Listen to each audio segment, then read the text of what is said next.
Galerinha que tá ao vivo aí, já vai entrando, já me diz como é que tá o som, ter certeza como é que tá rolando.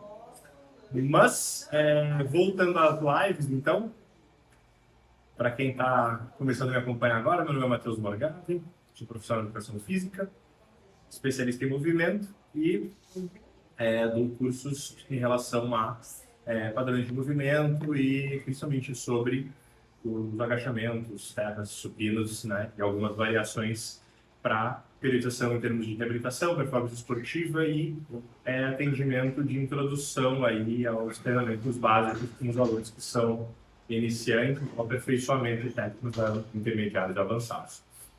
Durante o lançamento do meu último curso, eu fiz várias lives e aí, durante essas lives, vários profissionais me mandaram várias perguntas muito interessantes e eu tenho uma lista delas que eu vou responder de uma forma mais densa e mais completa nas lives e vou produzir conteúdos mais breves e palatáveis aí também para largar em reels, com textinhos explicativos de uma forma mais rápida e pontual. Nessas lives que eu estou fazendo nas terças e quintas, às 20 horas e 30 minutos, inclusive eu estou aceitando convidados para virem aqui assistir de forma presencial. Então, se alguém tiver interesse ou souber de alguém que tem, avisa e manda aí, pode ser via direct mesmo, que a gente combina, eu passo o endereço, enfim, e a gente consegue fazer a live, perguntas e respostas e interação de uma forma mais natural, beleza? O assunto, como eu disse hoje, é sobre hérnias de disco e as execuções do agachamento e do levantamento de terra, que é uma pergunta que surgiu durante a produção de conteúdo, que eu comentei, que eu utilizo muito esses exercícios para fazer a reabilitação. Isso inclui sim as hérnias de disco, protusões lombares e outras discopatias. Então, vou falar um pouquinho sobre isso. É uma coisa que tem muito mito em torno disso ainda, mas os levantamentos terra, dos agachamentos, eles são fundamentais nessa parte de reabilitação de padrão de movimento, né? Recuperação dos padrões naturais do movimento humano. E isso é muito, muito, muito importante para quem tem hernias de disco, protusões lombares, outros tipos de degenerações discais, enfim, ou outras lesões de coluna e quadril também.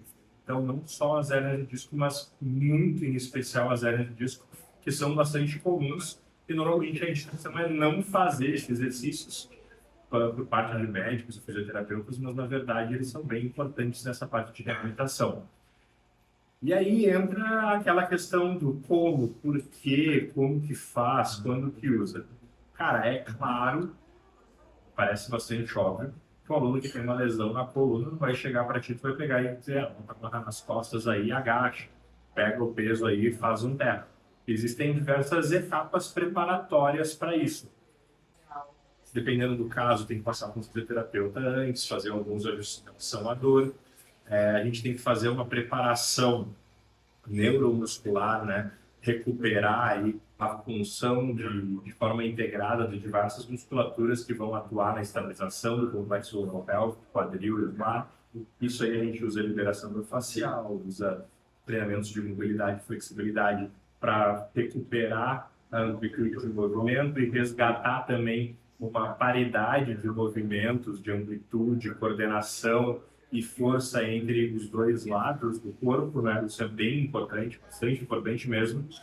E a gente começa a introduzir, uma vez que o aluno consiga se movimentar, consiga contrair os músculos, por exemplo, abdominais, glúteos, enfim, de forma consistente, por bons períodos de tempo e de uma forma integrada, ou seja, consegue fazer movimentos laterais, levantar, sentar de forma estável e com um bom padrão de movimento, sem fugas, sem rotações, a gente começa a introduzir exercícios didáticos introdutórios do agachamento, do levantamento terra, principalmente nos casos das hernias de disco, os levantamentos terras.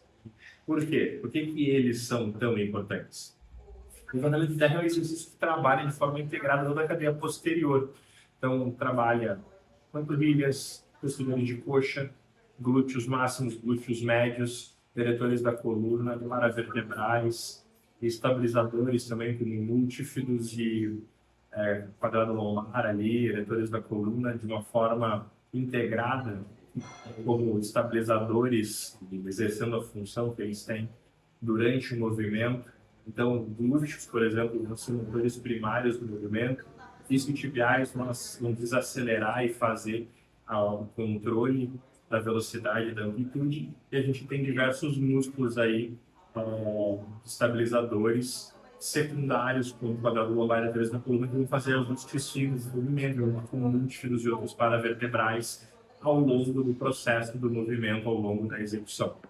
A gente tem, junto com esses músculos da cadeia posterior, os oblíquos internos, externos e reto abdominal, transverso do abdômen, fazendo também um trabalho, um papel bem fundamental na estabilização do complexo lombopélvico. Então, esses músculos eles têm que trabalhar juntos.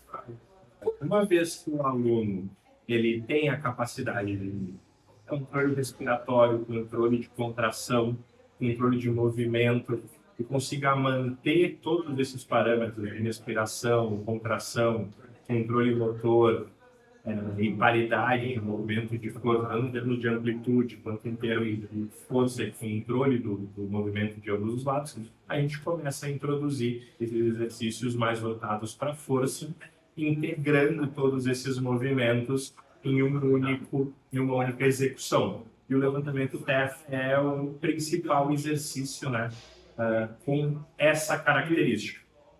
Ela é importante por quê?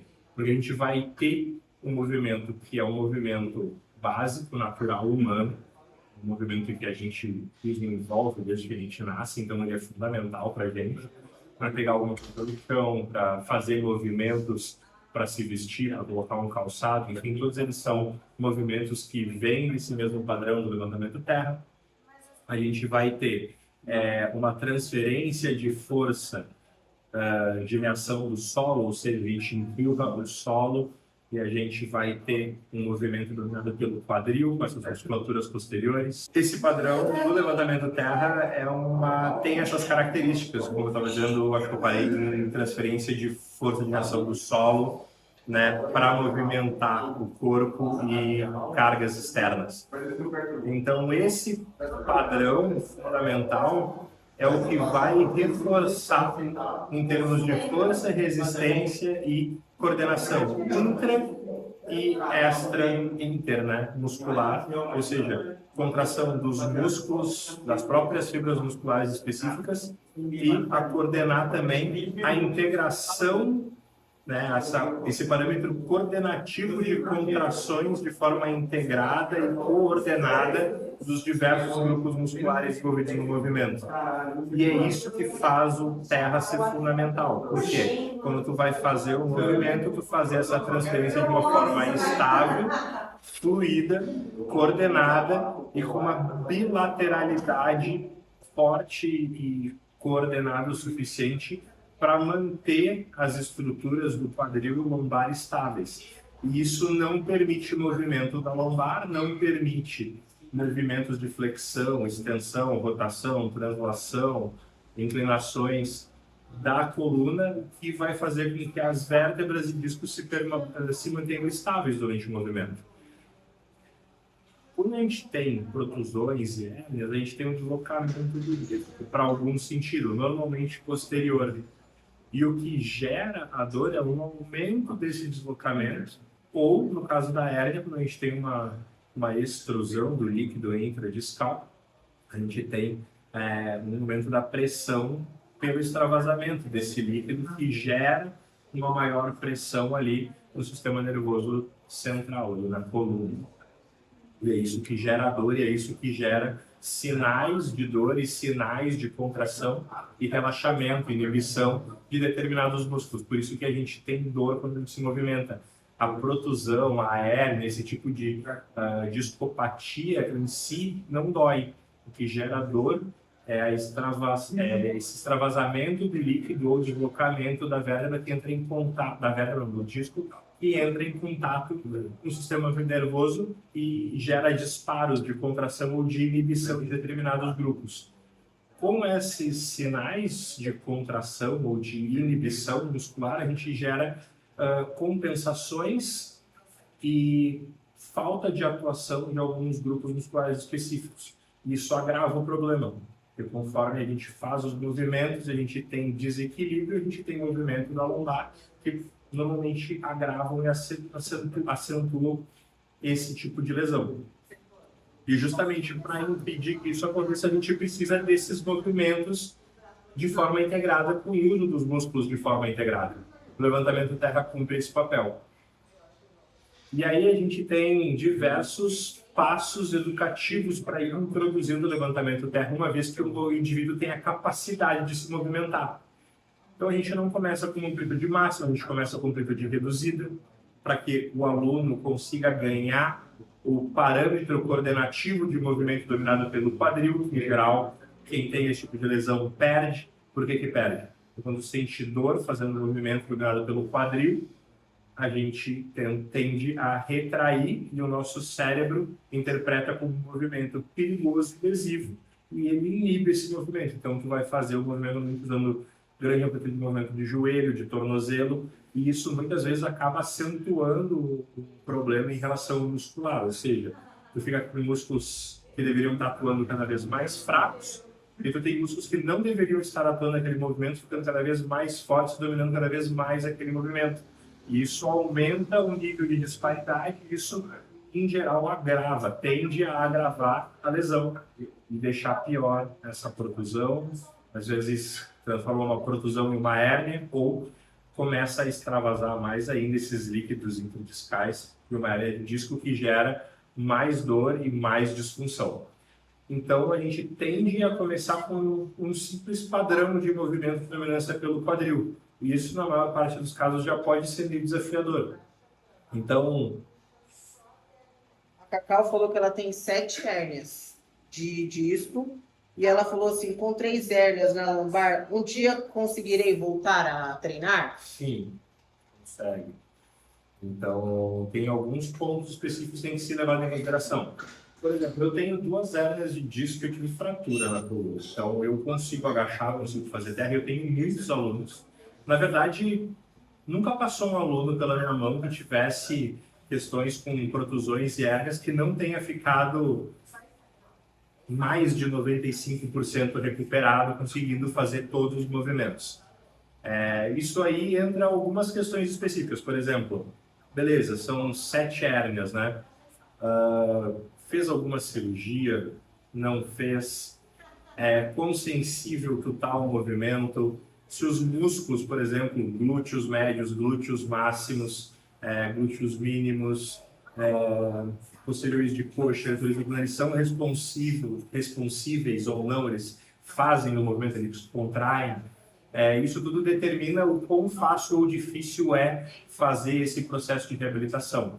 Mas sim, com certeza, tendo feito uma cirurgia ou não, sendo mais ou menos os músculos responsíveis mais inibidos ou mais fortes, fazendo compensações específicas, existe sim 100% de chance de tu voltar a treinar e tu voltar a fazer os parâmetros todos de movimento. Todos esses padrões, eles são resgatáveis e recuperáveis sim. O que muda? Quanta carga tu vai conseguir movimentar?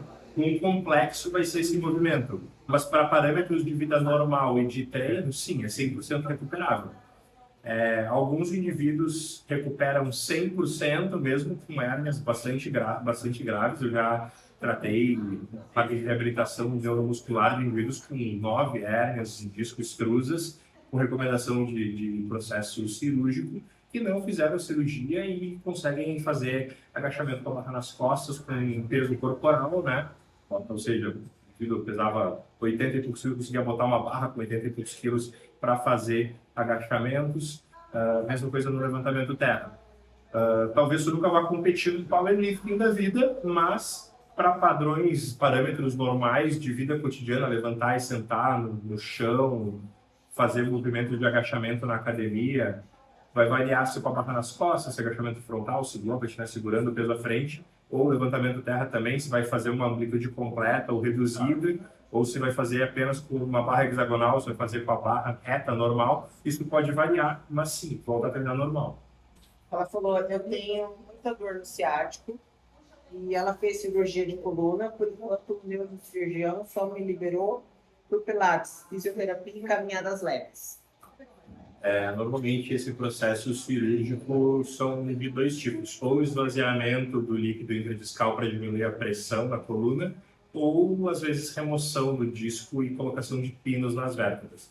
Em qualquer um dos casos, a gente consegue resgatar os padrões de movimento. No caso, quando são utilizados pinos, a gente perde, normalmente, a flexão e extensão, né, do tronco. Mas, fora isso, dá para se fazer normal. Em relação a ciático, normalmente essa parte de dor de ciático ela é relacionada a contraturas e descompensações de contração musculares. Na maior parte das vezes a gente tem quadrado lombar muito contraturado e muito ativo junto com eretores da coluna, tensor da face lata muito ativo também e uma inibição forte aí dos glúteos máximos e médios normalmente que desestabilizam as rotações rotação medial e lateral, né, externa, do quadril. E aí isso gera dor. Normalmente contraturas de quadrado lombar e glúteo, e inibição do glúteo, principalmente do médio, geram pressão no nervo ciático que dá essa dor que irradia pela perna, né? Por quê? Porque a gente tem o glúteo médio de uma forma mais externa, e embaixo a gente tem periforme e a gente tem o nervo ciático passando coladinho no periforme. E aí quando o periforme contratura, junto com o tensor da face lata, quadrado lombar, ele acaba contraturando e ele pressiona o ciático. Então tem um ciático passando aqui, um periforme pressionando ele, e isso gera essa dor que irradia do ciático. E isso normalmente consegue se resolver com liberação miofascial, mobilidade e aos poucos ativando os glúteos. O caso mais complexo que eu já tive disso levou uns 9 meses, mais ou menos, para voltar a ter um padrão normal de contração dos glúteos, treinando comigo 2 vezes por semana. E hoje a pessoa não tem mais dor nenhuma e ela faz levantamentos terras e agachamentos completos com barra, mesmo tendo feito a cirurgia e sem dores. Fez cirurgia só no cervical, uma placa de titânio, mas ela é voltar à musculação. E ela falou, ainda bem, meu sonho é voltar. Faz 3 anos que parou. Não, eu na verdade, sem querer bater de frente com o médico, mas eu recomendaria que tu encontrasse um fisioterapeuta que fizesse boa liberação miofascial para reduzir o quadro de dor e começasse a voltar aos poucos fazendo mobilidades e ativações para conseguir buscar uma boa contração de glúteos, principalmente, para resolver essa questão da lombar. Normalmente, quando você tem cirurgia, por exemplo, na cervical e colocação de placa dorsal, porque a gente perde o movimento, né? Então, não tendo movimento, na teoria, tu não vai ter inflamação, nem disparidades, nem compensações, então não dói. Mas em relação ao quadril, eu, na minha opinião e na minha experiência, não treinar acaba sendo pior e o quadro se prolonga por muito mais tempo do que necessário. Em geral, uma liberação bem feita e ativações para resgatar a função muscular costuma ser bem eficaz e a gente já começa a ter resultado nos primeiros treinos aí. 1 semana, 2 já dá para ter um resultado bem interessante nesse aspecto aí, principalmente nessas questões de levantar, sentar, subir, descer a escada, que às vezes são desconfortáveis, e normalmente isso já soma em poucas semanas de um treino com um planejamento bem feito. Claro que isso exige um pouco de técnica e cuidado sempre, mas é bem resgatável esse parâmetro aí. Eu acredito que 3 anos seja um tempo bastante excessivo para se estar parado. Ela falou, obrigado, muito esclarecedor e esperançoso. Ela falou, teria alguém para me indicar em Porto Alegre para liberação? Tem a Fernanda, né? E de fisioterapeuta tem a Fernanda Hackenhart, inclusive acredito que ela esteja nos meus stories.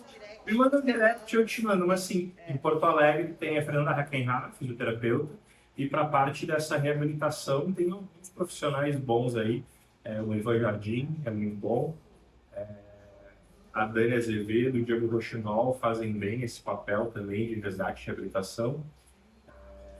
O Gui Dutra também está direto aí no meu Insta, também acredito que sendo feita essa parte da físio, o Guido deva conseguir fazer um trabalho top. Então, tem pelo menos assim que vem na minha cabeça, assim, inicialmente, esses profissionais que conseguiriam te atender muito bem. São profissionais com os quais eu trabalho direto. Alguns foram meus mentores, outros trabalho junto, outros são meus pupilos, mas temos contato frequente, são realmente muito bons. Conseguem fazer esse trabalho, sim, muito bem feito, te entregar um resultado ótimo.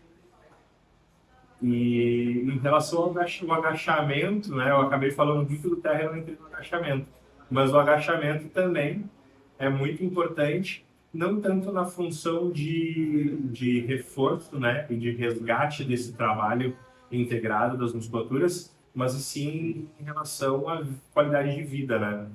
A gente tem que conseguir fazer um agachamento, sentar e levantar, né?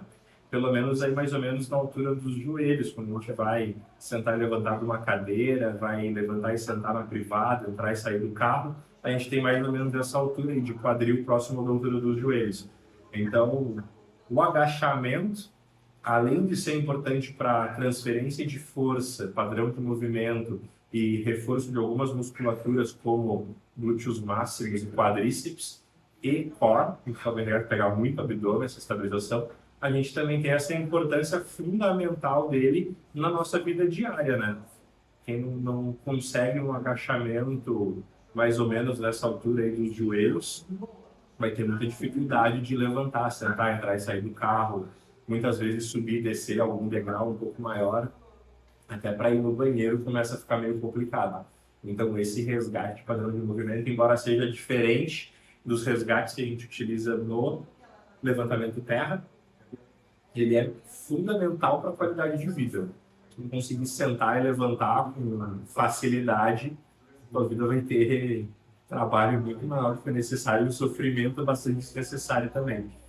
Então, mesmo que a gente não vá falar em trabalhar com cargo, com treinamento para performance ou para estética, essa parte do atleticismo, do resgate do padrão motor, da coordenação, é fundamental em termos de saúde e qualidade de vida, né?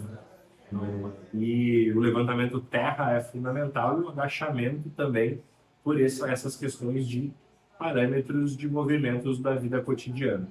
Então, a gente tem essa fundamental importância aí desses movimentos. A gente tem sim como fazer um resgate desses padrões. Em muitos casos, síndromes que são ditas e classificadas, diagnosticadas como síndrome do piriforme, não são, até para ela falou ali da dor na lombar, piriforme, ciático, essas síndromes do piriforme, síndromes de ciático, que às vezes são diagnosticadas de forma equivocada e são apenas contraturas. Eu vi 2 casos só reais de síndrome de ciático e piriforme na vida, que é uma coisa bem grave, bem desagradável, mas na maior parte das vezes é só disfunção muscular propriamente dita mesmo, e a reabilitação neuromuscular acaba tendo uma eficácia de 100% nesses parâmetros e resolve esse tipo de questão. Então, sempre em paralelo o diagnóstico com o médico, nunca indico um só, indico procurar pelo menos umas 3 opiniões diferentes e analisar também com um profissional, tanto com o fisioterapeuta quanto o profissional de educação física, os padrões de movimento e se existem inibições e facilitações musculares que possam estar interferindo nisso também, tanto antes quanto depois da abordagem da atuação do profissional de medicina. Antes, para ter certeza que ela é necessária e que não é só muscular, e depois para a gente conseguir resgatar, tendo sido necessária uma intervenção cirúrgica ou não, é fundamental para a gente conseguir resgatar esses padrões e resgatar a qualidade de vida. O pessoal indica muito o pilates, muito a natação, muito a yoga, mas em geral essas atividades elas usam muito padrões de empurrar e pouco de puxar, e para a questão da lombar principalmente, esses parâmetros de empurrar e de dominância do quadril são muito, muito, muito importantes no processo de reabilitação. Embora, por exemplo, o pilates e o yoga tenham uma importância muito grande na estabilização e fortalecimento, principalmente do core, parte anterior, né? Os anti-extensores que também vai ser muito importante nesse processo de reabilitação. Tá bom? Espero que eu tenha conseguido mais ou menos ilustrar aí a importância do levantamento terra e do agachamento em relação a hérnias de disco, dado um parâmetro para alguém aí começar aí, voltar aos treinos e mais ou menos o que procurar. Eu esqueci o nome da moça que mandou a mensagem. Foi a Cacau. A Cacau pode mandar mensagem para mim ali no direct e eu passo para ti o contato da Fernanda Hackenhari e de alguns profissionais que vão conseguir te atender bem aí em Porto Alegre, beleza? E lembrando que os assuntos das próximas lives eles estão sendo bem essa parte de padrão de movimento, pré-habilitação, importância e fundamentos desses movimentos, porque a gente vai ter aí alguns conteúdos que vão ser lançados nas próximas semanas, tanto meus quanto do Gui Dutra, e falando bem sobre essa parte de pré-habilitação, resgate de mobilidade, flexibilidade e ativações musculares. E a gente vai fazer um workshop aí nos dias 22 e 23 de outubro. Então, quem está acompanhando já vai reservando a data aí, que vai ser bem interessante, vai ter presencial, vai ser transmitido ao vivo também, e vai ser um assunto muito voltado para esses parâmetros de qualidade de movimento, qualidade de treino, resgate de padrões e integrações dos movimentos de uma forma eficaz e performática, tanto para estética, quanto para reabilitação, quanto para performance. Beleza, pessoal? Muito obrigado. Na quinta-feira temos mais. Quem quiser ou tiver dúvidas, pode mandar no direct. E quem quiser, for aí de São Paulo e arredores e quiser vir aí presencialmente nas lives, pode mandar direct também, que eu passo as informações. E sempre, quem quiser fazer perguntas na live, pode mandar. E se for alguma coisa que queira mostrar, demonstrar, pede convite, avisa ali nas mensagens e pede convite para participar, que a gente autoriza. Normalmente eu tenho pelo menos uma pessoa comigo na live, a gente consegue fazer isso. Tá bom? Um abraço, uma boa noite e até quinta-feira.